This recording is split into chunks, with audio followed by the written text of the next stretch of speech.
नमस्कार दोस्तों, भारत एक सोच देख रहे हैं आप। दोस्तों, डिंपल यादव आजकल मीडिया में खूब चर्चाओं में हैं क्योंकि वो लगातार पत्रकारों के सवालों का जवाब देती हुई दिखाई दे रही हैं। हाल ही में अभी वो मैनपुरी पहुंची हुई थी, अपने संसदीय क्षेत्र, वहां पर लोगों से मुलाकात की है। पहले वो तस्वीरें हम आपको दिखाते हैं, उसके बाद आपको बताएंगे कि आखिर डिंपल यादव ने योगी आदित्यनाथ को क्या जवाब दिया है, किस बयान पर उन्होंने पलटवार किया है, वो सब हम आपको बताएंगे। लेकिन ये तस्वीरें देखिए, ये तस्वीरें मैनपुरी की है, लोकसभा क्षेत्र मैनपुरी, जो कि संसदीय क्षेत्र है डिंपल यादव का।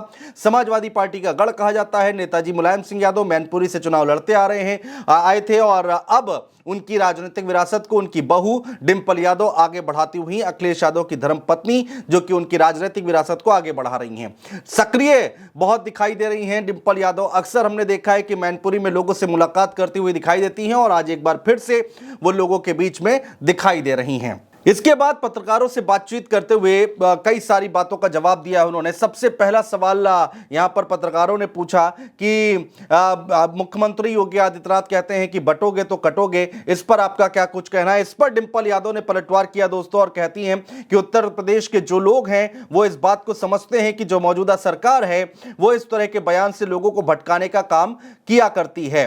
पहले भी लगातार करेंगे, लगातार करते आए हैं, लेकिन आज जो युवा है वो केवल चाहता है कि उसे रोजगार और नौकरी मिले। बेटियां चाहती हैं कि सुरक्षा मिल सके, और किसान चाहते हैं कि उन्हें खाद मिले, बिजली मिले। उन पर इन बातों से कोई फर्क पड़ने वाला नहीं है। क्या कुछ कहा, पूरा बयान। मैं समझती हूँ उत्तर प्रदेश के जो लोग हैं वो इस बात को समझ गए हैं कि जो मौजूदा सरकार है वो लगातार अपने इस तरह के बयान से लोगों का ध्यान भटकाने का, जहाँ उन्होंने काम किया है पहले भी और लगातार करेंगे। लेकिन आज जो युवा है वो केवल चाहता है कि उसे रोजगार और नौकरी मिले।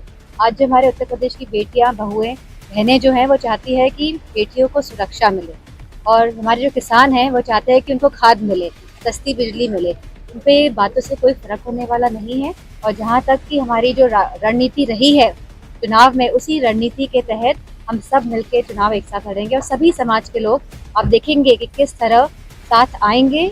और इस सरकार को, जो अपने आंखों में पट्टी डाल के बैठी हुई है, जो नहीं समझ पा रही है कि धरातल में क्या स्थिति है लोगों की, क्या स्वास्थ्य सेवाएं किस तरह हैं, शिक्षा का किस तरह का दौर चल रहा है, इन सभी बातों का आकलन करते हुए लोग इस बार वोट देंगे। दोस्तों, 9 सीटों पर उपचुनाव हो रहा है, और डिंपल यादव से यह भी पूछा गया कि यहां पर उपचुनाव को लेकर बीजेपी दावा करती है कि यहां पर जीत बीजेपी की होगी। तो उस पर डिंपल यादव कहती हैं कि लोकसभा चुनाव में भी कहा गया था बीजेपी की ओर से कि 80 में से 80 सीटें जो है भारतीय जनता पार्टी जीतने जा रही है, लेकिन ऐसा नहीं हुआ। उसी तरह जो दावे फेल हुए हैं पहले, उसी तरह इस चुनाव में भी सारे दावे फेल होते हुए दिखाई देंगे। सुनिए। मैं समझती हूँ बीजेपी का दावा तो ये भी था कि 80 में से 80 निकालेंगे।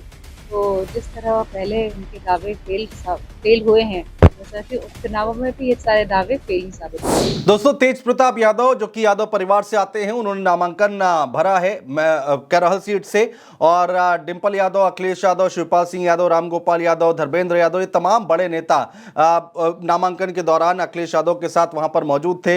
और उनसे जब डिंपल यादव से पत्रकारों ने सवाल किया तेज प्रताप यादव को लेकर कि उनको ही चुना गया, जिस पर डिंपल यादव ने बयान दिया कि कौन कहां से चुनाव लड़ेगा, किन परिस्थितियों में चुनाव होते हैं, हमारी पूरी कोशिश रहेगी कि करहल विधानसभा की सीट से हम ज्यादा से ज्यादा मतों से जीत कराएं। सुनिए। बात इस बात की नहीं है, ये तो समय ही बताता है कि कौन कहाँ चुनाव लड़ता है, किन परिस्थितियों में चुनाव होते हैं। हमारी पूरी कोशिश रहेगी कि करहल विधानसभा सीट हम ज्यादा से ज्यादा मतों से जीतें। इसके अलावा दोस्तों, भारतीय जनता पार्टी की तरफ से अभी लिस्ट जारी नहीं की गई है, उम्मीदवार घोषित करने में देरी हो रही है, ऐसा लोग कह रहे हैं। इसको लेकर भी डिंपल यादव से सवाल जवाब किया गया बीजेपी को लेकर, तो उन्होंने क्या कुछ कहा, सुनिए। अच्छा है वो समझ के और आकलन करके और परिस्थितियों को देखते हुए अपने प्रत्याशी देना चाहती है। सभी पार्टी करती है, ये प्रक्रिया रहती है। तो दोस्तों, डिंपल यादव लगातार मीडिया के सामने आ रही हैं, और जब भी मैनपुरी पहुंचती हैं तो पत्रकारों के हर एक सवाल का जवाब देती हैं, जो कि पहले बहुत कम देखा जाता था। लेकिन अब जब राजनीति बदली है, समय बदला है, तो डिंपल यादव भी बहुत ज्यादा एक्टिव होती दिखाई दे रही हैं। बहुत शुक्रिया दोस्तों।